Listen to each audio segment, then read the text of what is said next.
그리스도인들은 성막에 대해서 관심이 많죠. 그런데 이 성막이 도대체 나와는 무슨 관계일까? 이것에 대해서는 잘 모르는 분들이 대부분이에요. 그리고 또 한편으로는 어떤 사람들은 너무 성막에 대해서 관심이 많은 나머지 세세한 것까지 의미를 부여하고자 하는 사람들이 있습니다.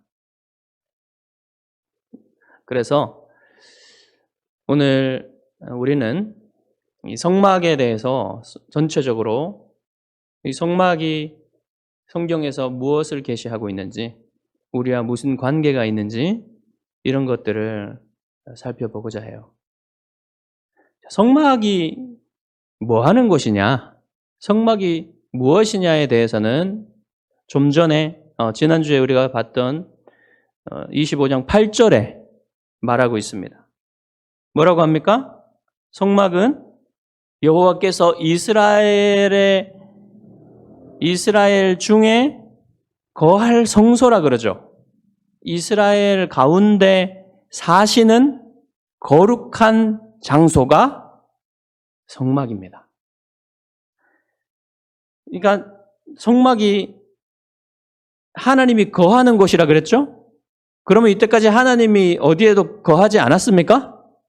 그런 게 아니라 하나님은 어디에나 계시는데 특별히 만나주시기 위해서 오신단 말이에요. 임재하신단 말이에요.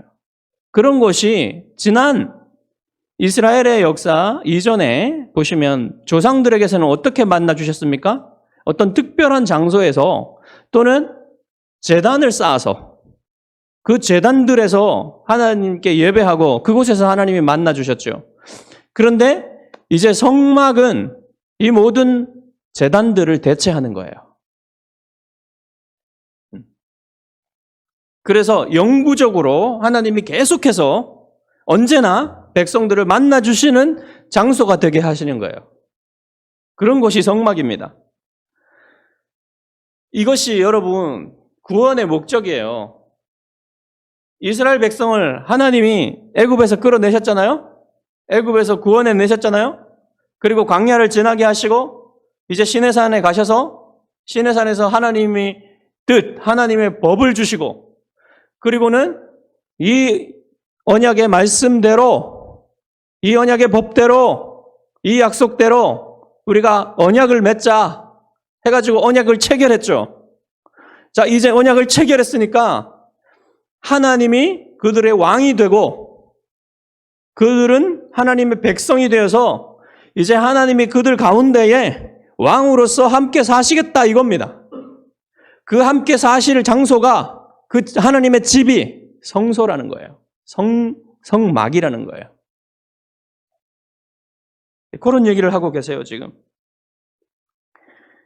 그래서 하나님이 단지 여러분 구원의 목적이라는 게 그냥 하나님이 그냥 같이 사는 것만 얘기하는 건 아니죠. 지난번에 우리가 봤듯이 하나님이 같이 사시면서 자기 영광을 백성에게 드러내시는 것. 그래서 백성은 그 영광을 보고 그 영광 앞에 예배하며 하나님을 기뻐하는 것. 이것이 여러분 구원의 목적이에요. 이것이 우리가 영원히 하게 될 것입니다. 천국에서도. 여러분 새 언약 백성이죠, 우리는. 그것은 옛 언약이잖아요. 모세에게 주신, 이스라엘에게 주신 것은 옛 언약이죠. 옛 언약 백성과 새 언약 백성은 무슨 차이가 있을까요?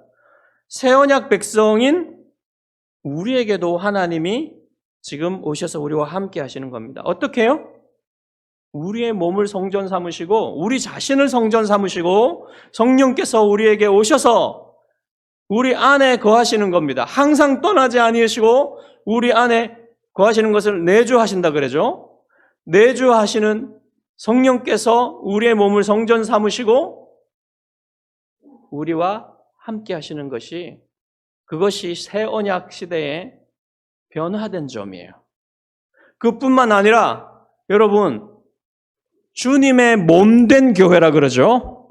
주님의 몸된 교회를 성전 삼으시고 하나님께서 거기에 임재하셔서 백성의 예배를 받으시고 백성과 함께 하시면서 백성을 다스리시고 백성에게 은혜를 주시고 백성에게 자기 영광을 나타내시는 그 일을 지금도 하고 계시는 거예요. 하나님이. 그러면 여러분 이 하나님의 새 언약 백성인 교회가 완성되는 것이 뭘까요? 그게 천국의 완성입니다. 하나님의 백성인 교회가 완성되는 날 천국이 완성돼요. 그래서 영원히 그 백성과 함께 사시는 거예요. 영원히 그 백성에게 경배를 받으시면서 자기 영광을 나타내시려고자 하시는 것이 구원의 목적입니다. 자, 이제 이스라엘에게 주신 이 성막이 얼마나 중요한 건지 아시겠죠? 이렇게 중요성을 가지고 있어요. 그래서 하나님은 이 성막에 대해서 계시를 하시는데요. 시내산에 모세가 올라가서 40일 동안 있었어요.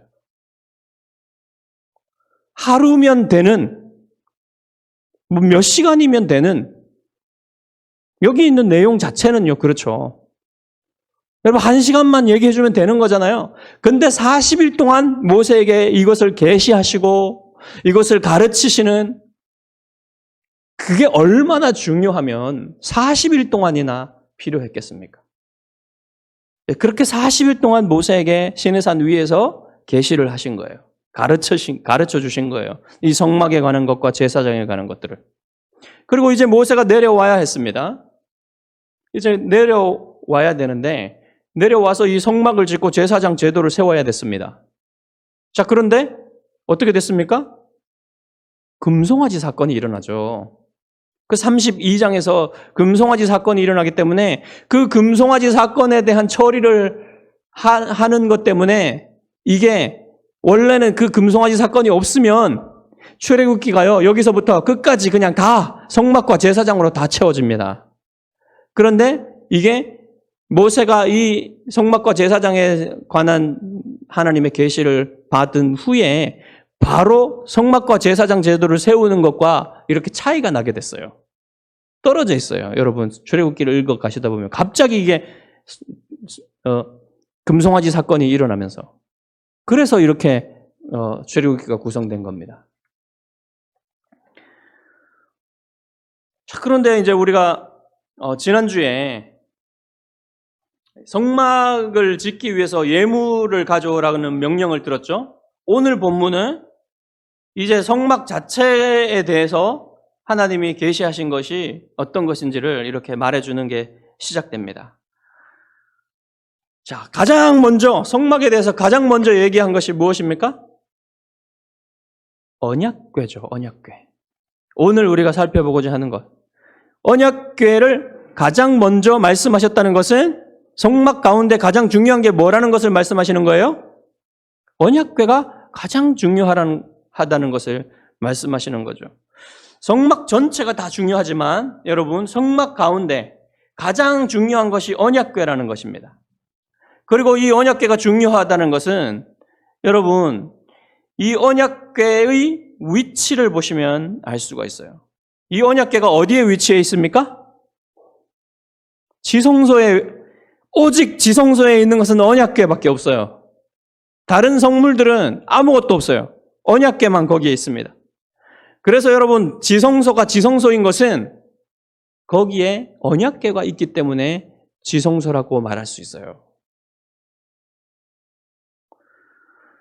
여러분 그 언약궤가 바로 하나님께서 구름 가운데 강림하셔가지고 계시는 곳, 바로 그 언약궤 위에 하나님이 구름이 강림해 있습니다. 얼마나 중요하겠어요.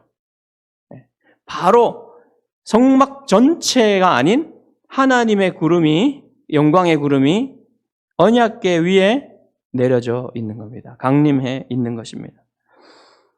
자, 언약궤는 나무로 만들어요. 나무로. 조각목을 가져오라 그랬죠. 하나님께서. 이 나무로 만들어가지고 그 위에다가 그리고 그 안쪽에도 다 순금으로 입힙니다. 네, 순금으로 다 입혀요. 그것은 무슨 뜻이냐면 이 언약궤가 왕의 상징이라는 거예요. 왕은 여러분 순금으로 상징합니다. 불순물이 섞이지 않은 순전한 금으로 왕임을 상징하는 거예요. 백성의 왕이신 하나님의 자리라는 겁니다. 그것을 상징하는 거죠. 그리고 그 크기는 어떻게 되냐면 길이가 110cm. 110cm면 이 정도 되나요? 자, 한번 상상해 보세요. 그리고 넓이와 높이가 똑같이 70cm입니다. 이 정도? 70cm? 간단한 상자예요. 간단한 상자. 간단한 상자인데 이제 한 가지 거기에 더하는 것은 윗 모서리 사방에 금태를 두릅니다. 금태를 이렇게 둘러서 장식한 거예요. 그게 언약궤예요, 여러분. 그런데 여러분 그것을 뭐라고 부릅니까? 오늘 말씀에서는 증거궤라고 부르죠.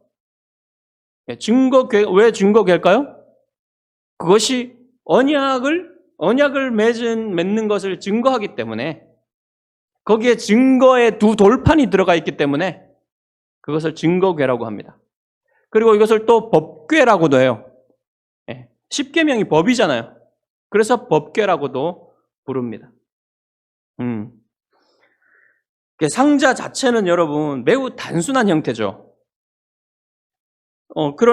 그런데 이제 여기에 한 가지 더해지는 게 있는데 뭐가 더해집니까? 운반하기 위해 장대를 운반봉을 끼울 수 있는 고리 4개를 달아요.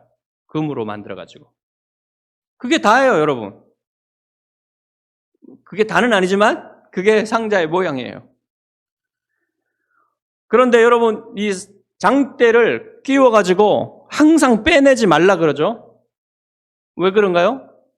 아무도 궤에다가 손을 대지 못하게 하려고. 손을 대면 안 된다고 못 박아 놓았어요. 이 장대에도 아무나 손을 못 댑니다. 이 장대의 운반봉에 손을 댈 수 있는 사람은 레위인 중에서도 고핫 자손밖에 없어요. 그런데 여러분 이스라엘 역사상 이 법궤에 손을 댄 역사가 있었죠. 이스라엘이 엘리 제사장 때 이제 전쟁하다가 법궤를 들고 나갔다가 법궤를 블레셋에 빼앗기고 이 법궤가 다시 블레셋이 감당을 못해가지고 돌려보내려고 그러는데 결국 오벳에돔이라는 사람이 이스라엘 사람인데 이 블레셋과 이스라엘의 경계에 있는 곳에 살고 있었어요.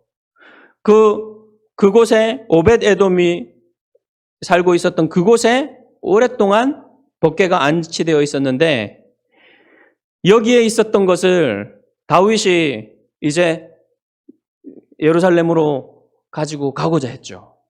근데 그때 어떻게 가지고 갔냐면 소가 끄는 수레에다가 싣고 갔어요. 그 하나님의 말씀을 잘 몰랐던 거죠. 검토를 못했던 거죠. 그래가지고 이제 소가 끌고 가는데 갑자기 소들이 뛰노는 겁니다. 뛰는 거예요. 그래가지고 법궤가 넘어질 것을 염려해서 웃사가 그 법궤에 손을 댑니다. 그 법궤 옆에서 즉사한 거예요. 이것은 아무도 손을 대지 말아야 된다는 사실을 보여주는 것이죠. 더 나아가서 하나님의 이름이 담긴 하나님의 이름이 걸린 것을 함부로 대하지 말아야 된다는 사실을 보여주는 거예요. 그러니까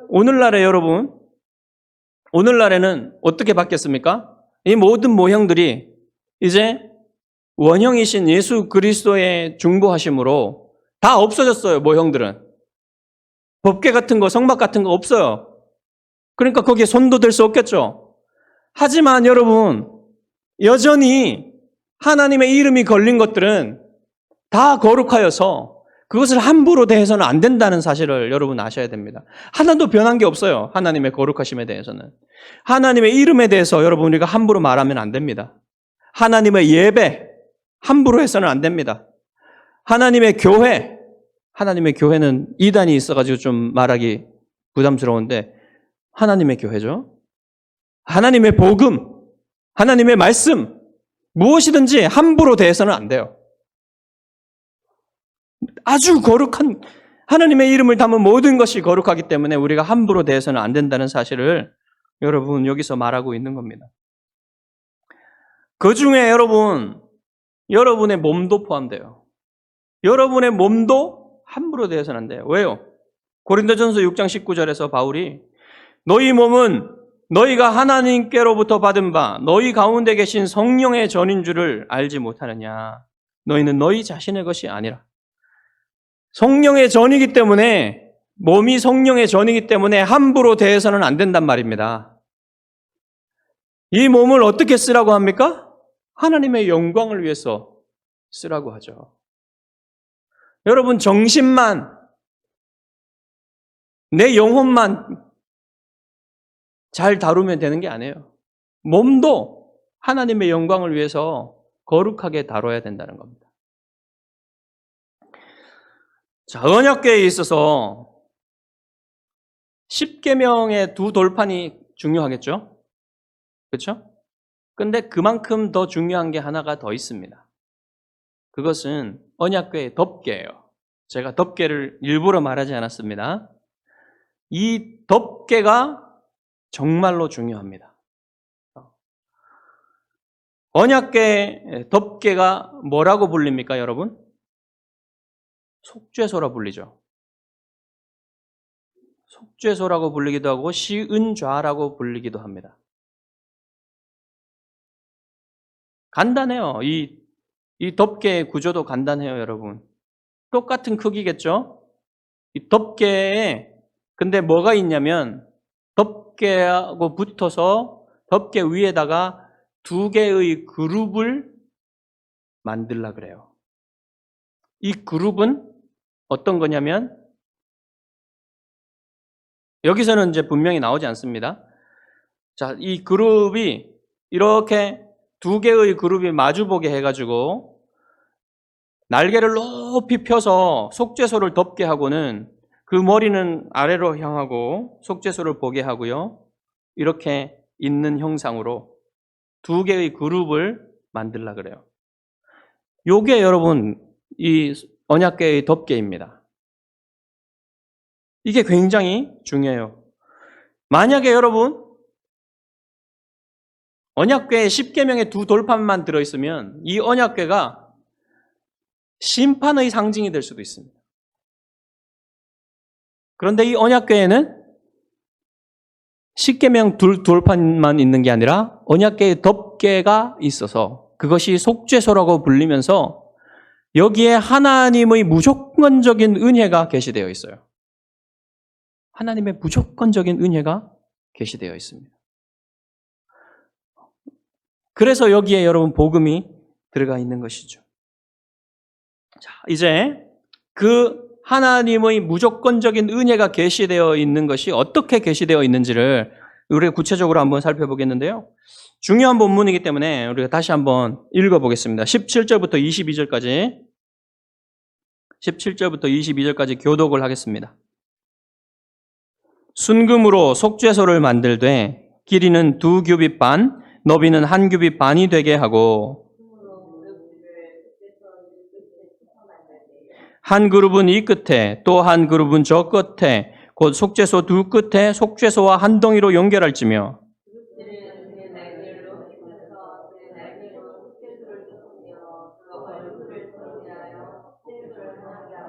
속죄소를 궤 위에 얹고 내가 내게 줄 증거판을 궤 속에 넣으라.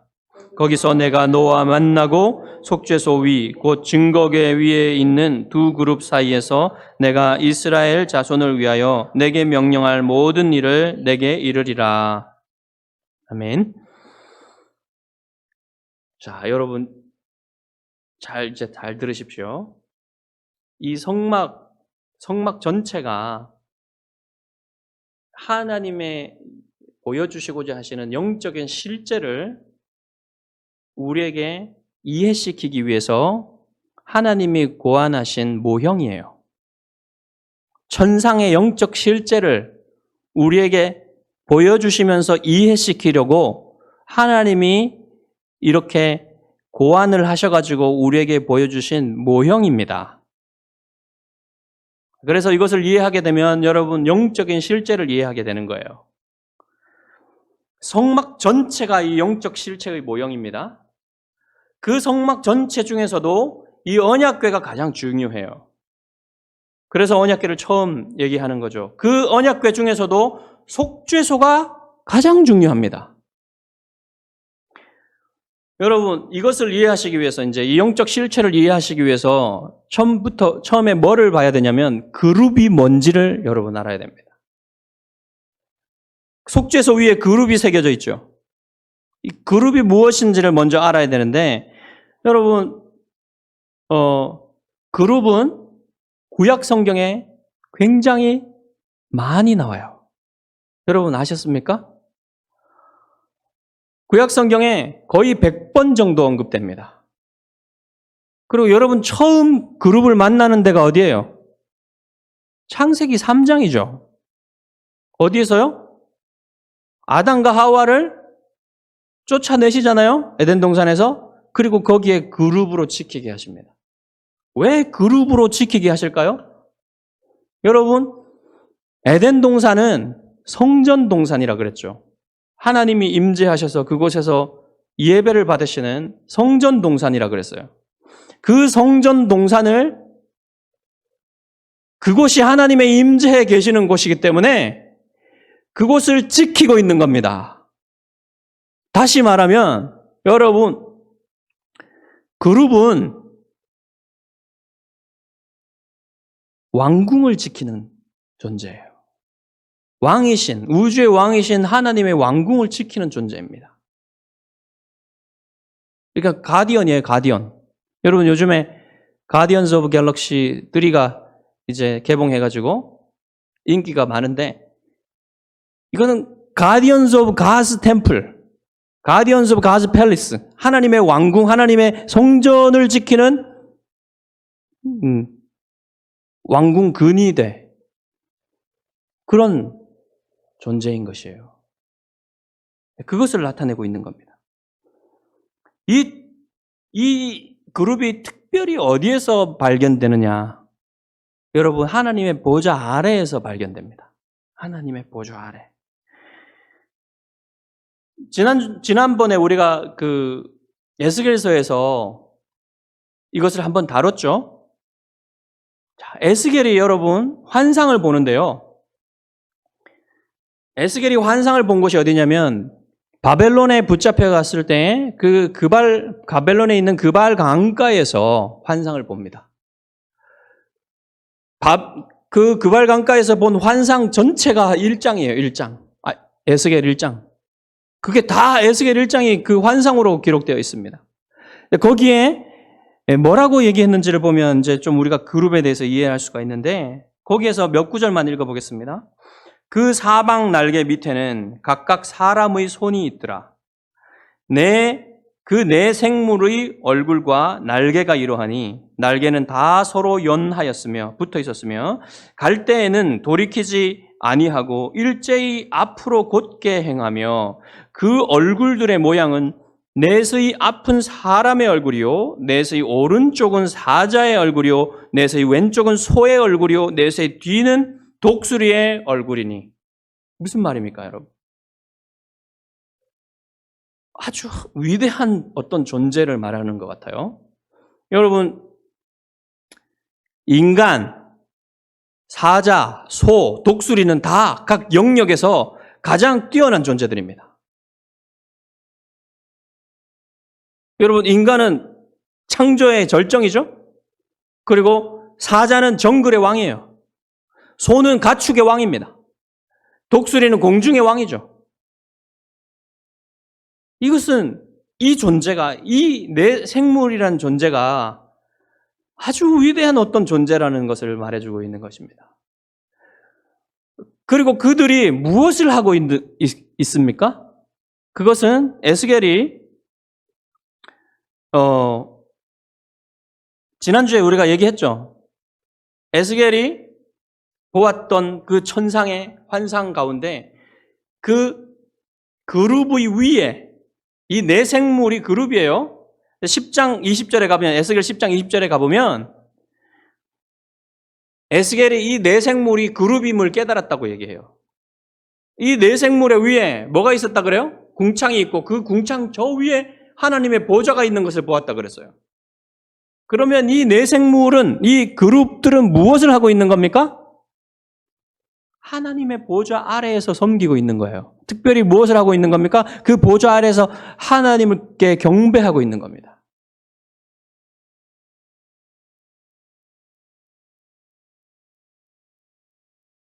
여러분, 이것을 이해해야 됩니다. 자, 그러면 여러분, 이 언약궤의 덮개 위에 그룹이 있다는 말은 무슨 의미예요? 그 그룹 위에 하나님이 앉아 계시다는 거죠? 그 그룹 위에 하나님의 보좌가 있다는 겁니다. 더 정확히 말하면요, 이 그룹이 있는 언약궤는 하나님의 보좌의 발판이라는 거예요. 하나님이 앉아 계시고 그 그룹 아래에 있는 언약궤에다가 하나님의 발을 얹고 계시다는 겁니다. 그래서 성경에는 이 언약궤를 하나님의 발등상에, 보좌의 발등상이라고 말하죠. 이 발등상이 발판이라는 말이에요. 여러분, 고대의 언약을 맺을 때, 이 당시에 언약을 맺을 때요, 어떻게 언약을 맺었냐면 각각 자기들의 신들이 믿는 신들 앞에서, 그 신들의 발판 앞에서 언약을 맺었어요. 왜냐하면 그 신들이 그 언약의 증인들이 되게 하기 위해서. 자, 그러면요, 언약의 증거판 두 개를 언약궤 안에다가 넣은 것은 무엇을 이해시키기 위한 거예요? 바로 하나님, 우주의 왕이신 하나님과 이스라엘 백성이 그 당시에 그들이 하고 있었던 신들의 발판 앞에서 언약을 맺었던 것처럼 나의 발판인 언약궤 앞에서 언약을 맺었다 하는 것을 말씀하고 계시는 거예요. 이해시키고 계시는 거예요. 그 당시에 그들이 이해할 수 있는 방식으로 하나님이 계시하신 것입니다. 자, 그러면 이제 우주의 왕이신 하나님과 이스라엘 백성이 언약을 맺었죠. 자, 이제 언약을 맺었는데 문제가 발생합니다. 이제 언약을 지켜야 되잖아요. 근데 그 언약궤 안에 들어있는 그 법을 이스라엘 백성이 지키지 못하는 거예요. 그러면 하나님의 심판이 하나님의 보좌 앞에서 떨어져야 되겠죠. 그러면 하나님이 함께 하실 수 없는 겁니다. 이스라엘 백성과. 함께 할 수 없는 거예요. 그렇기 때문에 하나님이 속죄소를 두신 것입니다. 속죄소가 있어야만 하나님이 계속해서 이스라엘 백성과 함께 계시면서 그 자기의 영광을 드러내실 수 있는 거예요.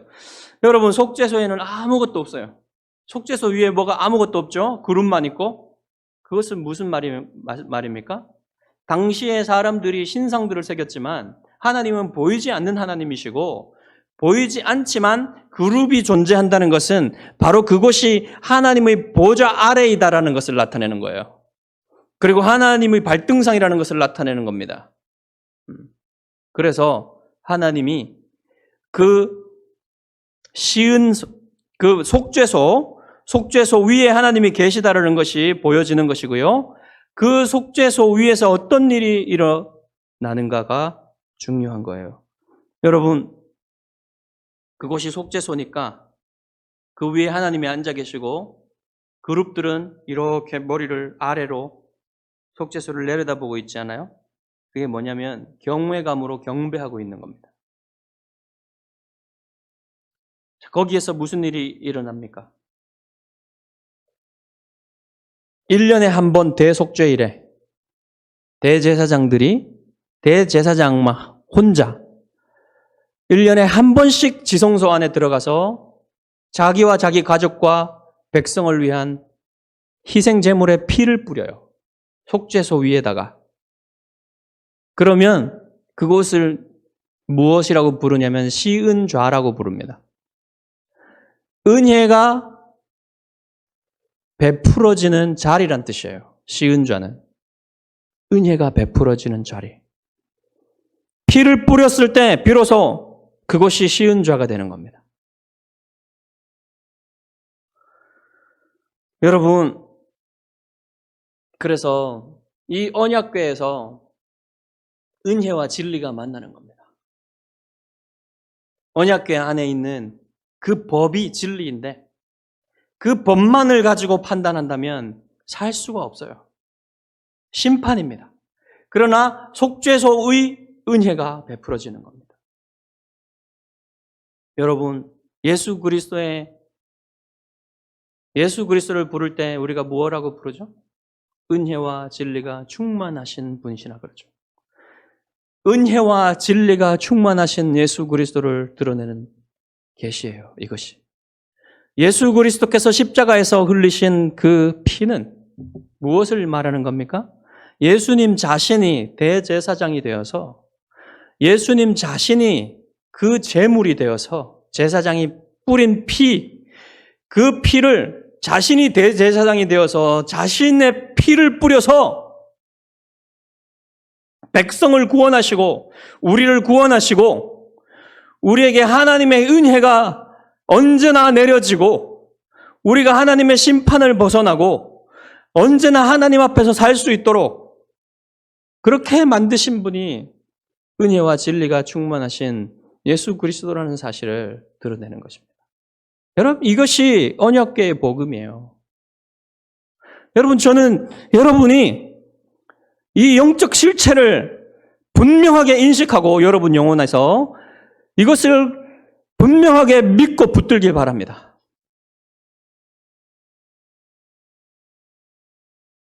여러분의 눈에 보이는 이 세계, 여러분이 듣고 있는 모든 것들,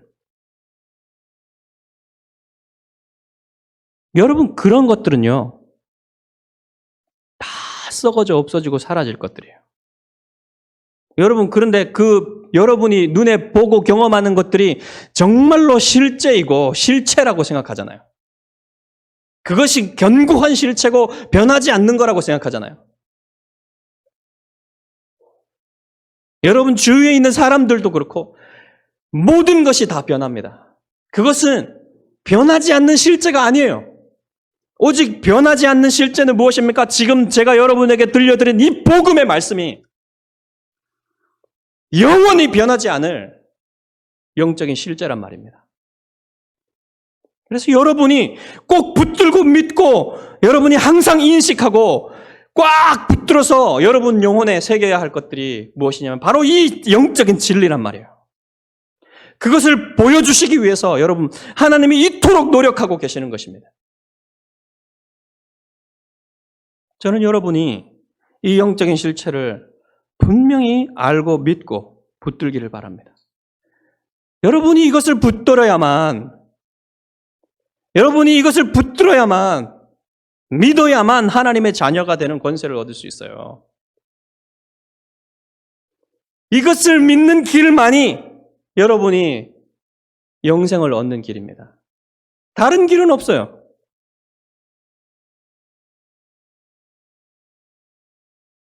여러분, 이 복음, 이 성막을 통해서 언약궤를 통해서 여러분에게 계시하신 하나님의 복음을 믿고 하나님의 자녀가 되어서 영원히 하나님과 함께하며 하나님의 영광을 보는 기쁨과 행복을 누리는 자녀 되시기를 주님의 이름으로 축복합니다. 기도하겠습니다.